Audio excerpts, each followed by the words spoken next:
In step 3, we saw how by willing to take on the responsibility for paying for more of your routine care expenses, you can reduce your premium. What we're going to talk about in step 4 is that how you can further reduce your premium by being willing to take on more of the risk of paying for medical expenses in case of a catastrophic event.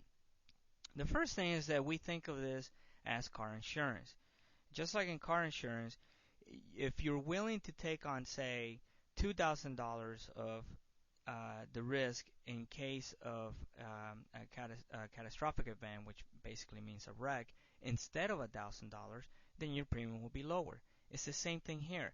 But you wouldn't do it unless you felt comfortable that you had saved enough to cover that in case something bad happens. In other words, you're not going to get a $2,000 deductible on car insurance if you don't have $2,000. You're better off dropping that down to $1,000. It's the same thing in health insurance. So let's look at an example here of 3 families. These families, let's say that they're the same family in terms of they're healthy and they have the exact same out-of-pocket expected care expenses, which are $2,000 a year.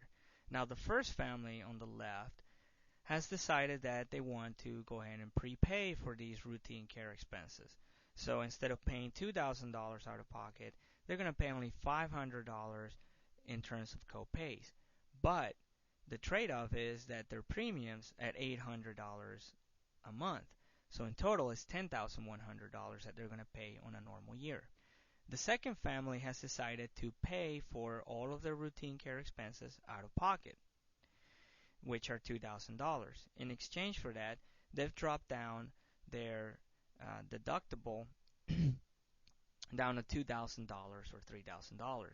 So by doing that, their monthly premiums are $400.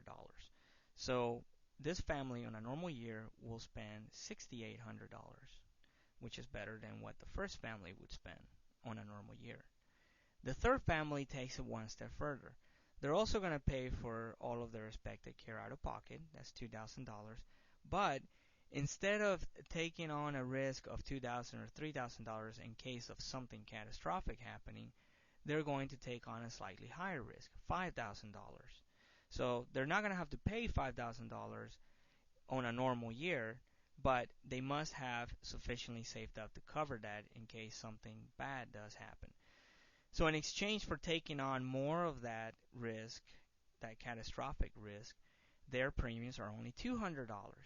So in a normal year, this family will spend $4,400, which is better than what the first 2 families would spend.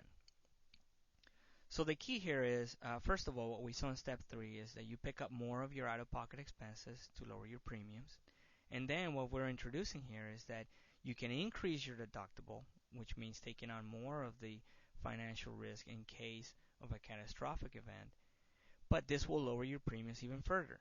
Now, we strongly recommend that you do not do that unless you have enough of an emergency fund saved up to cover the deductible in case there is an accident or an injury or a chronic illness in the family.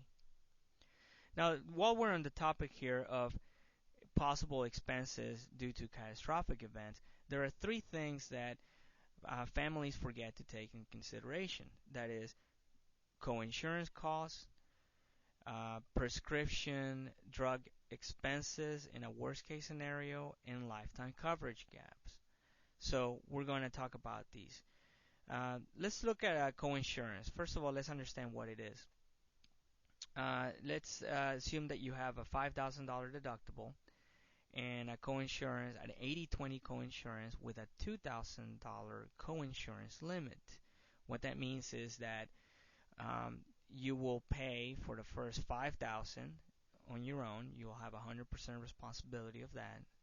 Then you will pay 20% of the next $10,000 for a maximum coinsurance limit of $2,000.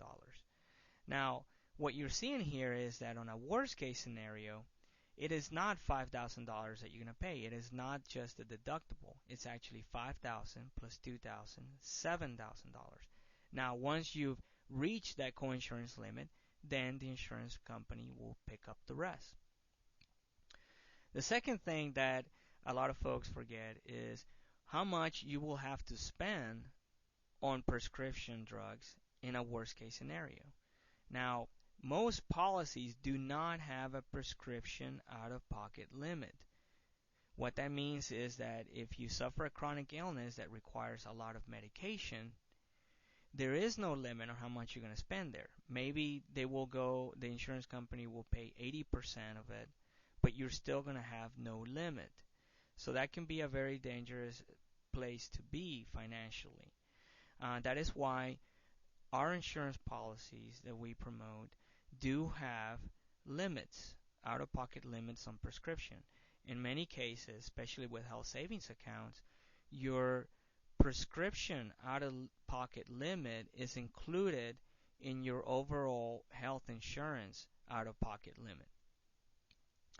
And then the last thing to keep in mind is that you have to have sufficient lifetime coverage. Most policies out there, especially employer-based policies, they only give you about $1 million, maybe $2 million maximum on lifetime coverage. That $1 million is not enough anymore.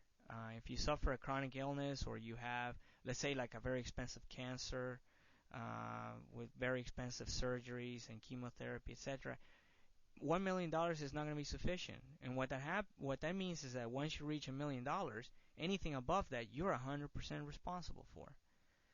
That could lead to having to declare bankruptcy. That is why we recommend that you have at least $5 million of lifetime coverage per person, and all of the insurance policies that we promote have that minimum. The next video will cover step 5, and we're going to talk about anything else that you care about in a health coverage plan and that you need to make sure that you let your health insurance agent know about.